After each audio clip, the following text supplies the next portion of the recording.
Գրեթե 4 ժամ տևած նիստից հետո Կենտրոնական ընտրական հանձնաժողովը հայտարարում է այն ուժերի անունները, որոնք կլինեն 9-րդ գումարման ազգային ժողովում։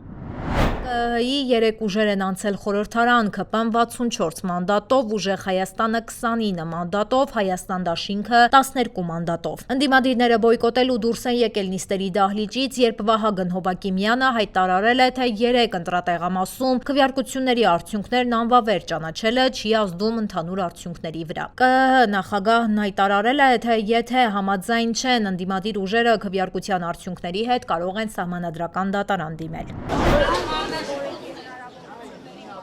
Իսկ ահադրսում Կենտրոնական ընտրական հանձնաժողովի շենքի առաջ մեծ թվով բազմություններ հավաքվել, տեր կանգնելու իրենց խոսքով ամեն քվեին։ Ավելի ուշ 6 ընդդիմադիր կուսակցություն համատեղ հայտարարություն տարածեցին, ըստ որի ընդդիմադիր կուսակցությունները հունիսի 7-ի ընտրությունների վերաբերյալ արձանագրել են թվով 5 խոշոր խումբ հանդիսացող ֆունդամենտալ ընտրական խախտումներ։ Մի վարքյան չընկճվեք, Ժորջը, որտեղ սենց տեսակ ապօրինությունները հենց դրա համար է արվում, որովհետև այս մարդիկ հասկացել են, որ իրենք չեն հաղթել։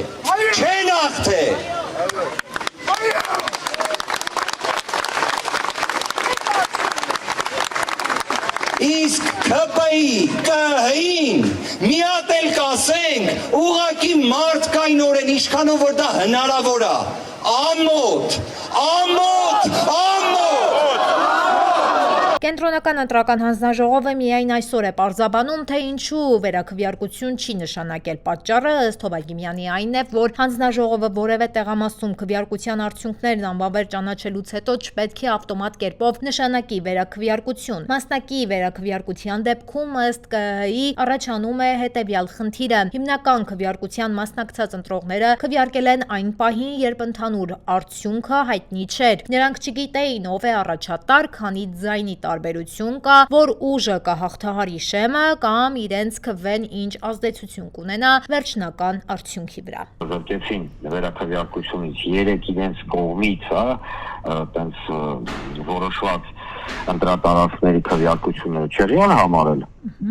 Ապա սա ակնհայտ ցույց է տալիս, որ իշխանությունները խորապես թքած ունեն թե օրենսդրություն, թե սահմանադրություն։ Այն մանդատները, որը պետք է ստանա քաղաքացիական պայմանագիր կուսակցությունը, դա իրենց մանդատները չի։ Այդ մանդատները պետք է բաժին հասնեին համապատասխան կուսակցությանը, որը էապես կփոխեր ազգային ժողովի պատկերը։ Սա իմ մասնավոր կարծիքն է, նաև կարծում եմ քաղաքական թիմը կիսին կարծիքը, այլ կարծիք չի էլ կարող լինել, եւ այդ մասին բազմիցս մենք ասել ենք, խոսում ենք այս օրերի ընթացքում։ Սա ուղղակի մեկ քաղաքական նպատակ ուներ, որպեսզի իրանց համար ապահովեն համապատասխան թվով մանդատներ, բայց շատ հստակ է, որ ժողովուրդը իրենց չէր տվել այդ մանդատը։ Մոտ 60,000 մարդիկ գնացել եւ քվեարկել էին կոնկրետ մեկ ուժի համար, որ այդ ուժը ներկայացված լիներ պարլամենտում կամ մաս կազմեր ապագա իշխանության եւ ոչ թե ձայների փոշիացմամբ ստանար քաղաքական մեծամասնությունը, ըստ դեպքում ՔՊ-ն որոշակի թվով ավել մանդատներ։ ԲՀԿ-ն դեռ չի բացում փակագծերը, թե ինչ գործընթացների են դիմելու, ասում են, բոլոր իրավական լծակներով առաջ են գնալու։ Ընդդիմադիր ուժերը պնդում են, իրենք հնարավորն ու անհնարն են անելու վերականգնելու արդարությունը։ Արդյոք հերթը սահմանադրական դատարան դիմելն է եւ որքանով են հավատում դատարանի անկախությանը։ Առայժմ ձեզ կմնամ ինչ-որ բան ասել, բայց հավատացնում եմ ձեզ, բոլոր օրենքով եւ սահմանադրությամբ նախատեսված քայլերը մենք անել ենք։ Շատ մեծ սպասելիքներ չունենք, բայց սա հերթական հնարավորություն է նաև ամբողջական ձևաչափով ներկայացնելու դրախախտումների